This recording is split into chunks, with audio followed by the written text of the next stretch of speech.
Today's video is going to be on this Honda CT110. We've got a long distance touring trip coming up in October. We'll be probably riding about 1300 Ks, so this was the cheapest bike I could possibly find for the trip. I won't be riding it, Danielle will be riding it as part of our charity ride. But yeah, it's been pretty heavily modified. It's got the big ape hangers, it's got this aftermarket sort of pit bike exhaust, whatever you want to call it. It's hideous. It's very, very hard to start this bike, so I'm sure we're going to find some problems and gremlins that we'll have to solve. It also needs the fork boots. They're all split, so a bit of work to do. But yeah, join us on this video. The first step is getting this bike running properly and all the stock parts back on there, and then we'll look at sort of what we can do to set it up for this trip. So I swapped out the handlebars to the ones that come with the bike. I thought they were original, but they're not. On closer inspection, they're not the right bars, but they're very similar to the CT110 bars, so we're just going to roll with that. The cavalry's rocked up, got Venchi here helping us out, so he's just sorting out, putting new chain tensions on the back and straightening this back wheel up. I'll jump on to doing these the boot protectors on the forks and sorting out the cables, because they had those ape hangers. The cables are a bit long, so just got to do a bit of cable management, and once that's done, I think we might be moving on to try to get this thing running properly. So we've got the new dust boots on and the front sprocket cover on, which is looking great. Looks a bit out of place because it's brand new and everything else is old as, but slowly getting there. We'll get the wheel on. We might change this exhaust out and then we can see if we can get this thing started. So we've got the bike running. Venchi's just adjusting the timing chain. Yeah, put the new plug in it, started first kick, stock exhaust back on. So it's nice and quiet again. So we'll just adjust this timing chain and see what else we need to do. But we're getting pretty close now. That choke lever is probably something we need to work out, but we're getting there. Venchi's just taken off. We're just going to call it a day. We've got the bash plate, engine guard put on. We were a couple of bolts short, but the carb still needs to come off and needs a clean and rejetting. So I'll probably do that tomorrow or something, or a later date. We ended up spending the rest of the afternoon sorting out these other two bikes. This one needed a new headlight bucket, and that's all on there. Looks nice with new indicators. And I had to do the suspension uppers, and they come up pretty good too. So yeah, spent the afternoon doing that. Got these new boots for my bike, for the forks, but I think I prefer the OEM ones. These were aftermarket ones. Same for the bike Danielle's riding. It's these aftermarket ones. I don't know, wasn't too keen on them. Saw the looks of them, whatever. They seem alright quality-wise or whatever, just really don't like the style, but that's what we've got and that's what's on there. So once I get this carb sorted out, we'll start putting some racks and that on it and get it ready. Danielle got her license, so she'll be excited to get on it and have a ride, I reckon. A couple of weeks has passed. I had to order the choke lever, so I didn't want to pull the carby off the bike, rejet it, put it all back together and do it again. So I've got the choke lever here now, so it's time for this to come off. I've already pulled a few hoses off. Had to jam a drill bit in that bottom one because even with the clamp on, that was continuously leaking. So we'll get this off. We'll get on the bench. We'll get the choke lever replaced and get it back on the bike and get all the airbox and air cleaner and that back on there, and we should be right. I've also ordered a bash plate, so we'll put that on there as well. But yeah, let's get into it.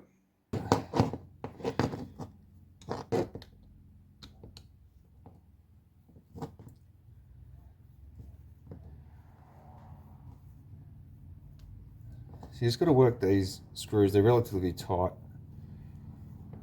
Just got to work them out.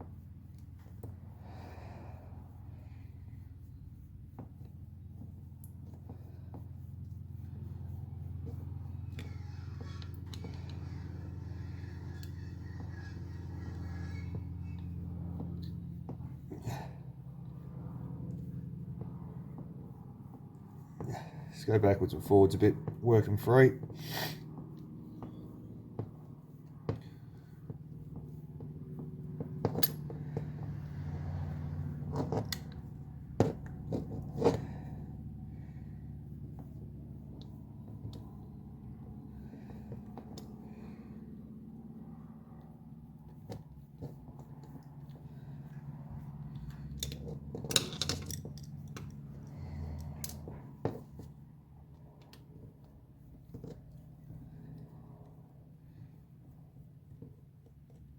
So just got to pop the carby back on.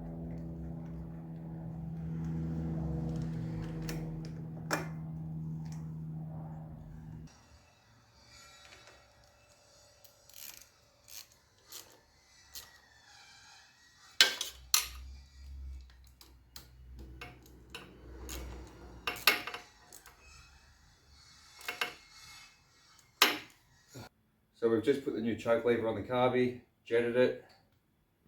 We'll put the choke on, make sure the key's on.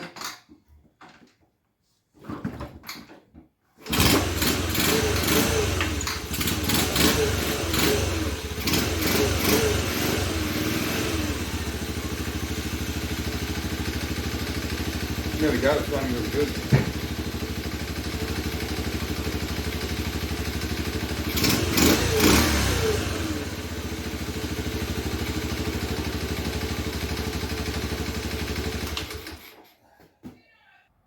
So yeah, no, it's coming along. It's running good, great. After that new, after replacing that choke lever and putting that standard jet back in there, started first kick, as you saw. So we'll get the air cleaner and that back on there, and then we can put the bash plates on, and then it'll be time to send this off to get it roadworthy. And once we got it back from that, we can start getting into the fun stuff.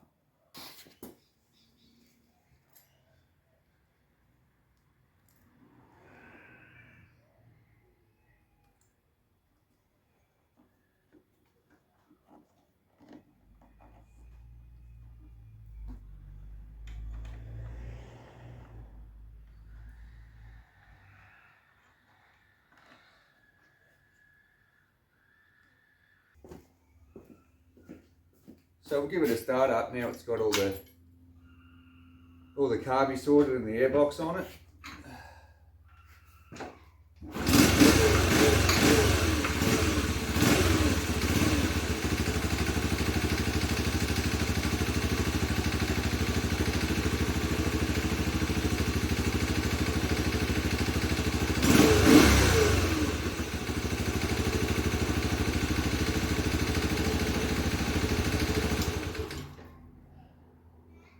Here it is all done. I've got the new bash plate put on it.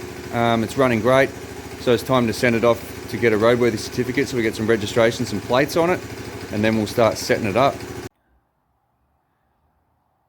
So got the bike back. It's all registered, which is great news. I was able to pick up some panniers and racks off Facebook Marketplace, the original Australia Post ones. So they should work out really well and make easy work of this. So I'll see if I can find some hardware and get it bolted up. On this side?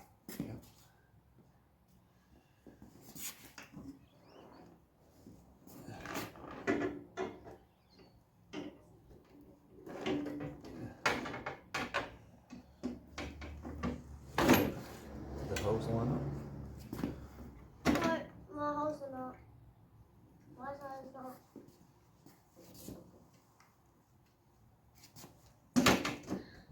So you bolt in there.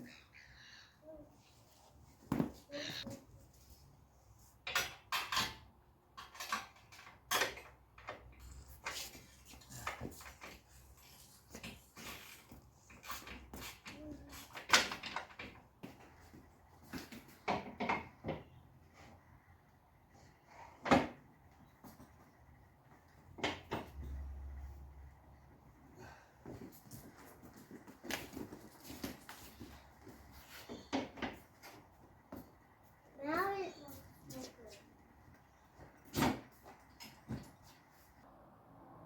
Here it is with all the panniers and that on there. It's come up pretty good, plenty of room in the bags. The frames are a bit bent and twisted.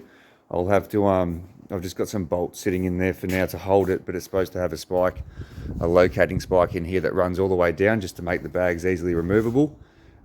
So I'll be able to fix that up quite easy enough. I'll just have to shoot down to Bunnings and get some bits and pieces. The next step's probably going to be sorting out this box in the back here. Just open it up. I've got some, I've got a bit of a USB charging port which I'll wire up to the bike just so, and I'll get some foam and stuff and chick it in here. So this is where we'll charge the phones and cameras and stuff like that. But yeah, no, it's coming along nice.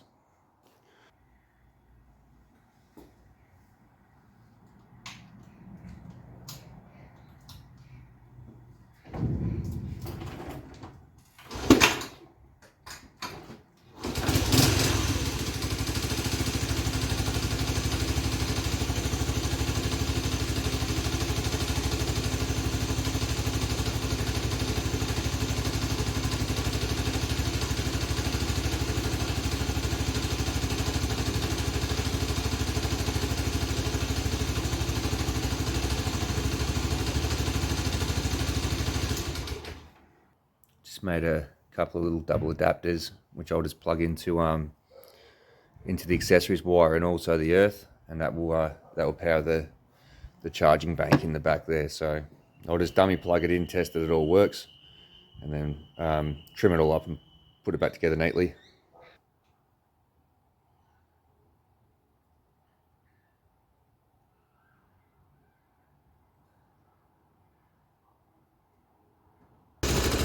So there's the power, the charging port's all plugged in. So there's the double adapter I made there on the positive and on the earth. Sorry, I should say the accessories. So it's charged at nice, the bike's running there, 14.2, and it all turns off when you turn the key off. So, all right, it's time for me to route the cables properly and do a bit of cable management and tidy it all up. But yeah, we're getting there, almost done.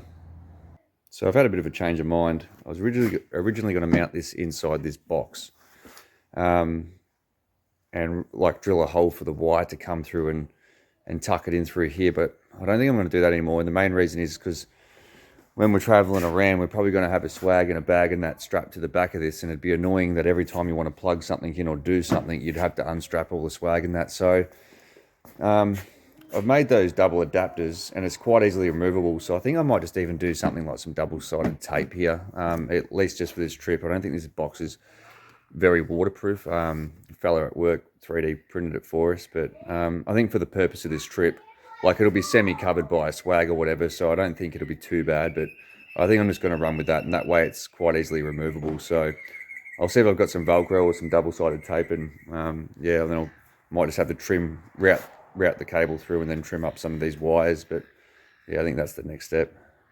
So here we have it, it's all plugged in.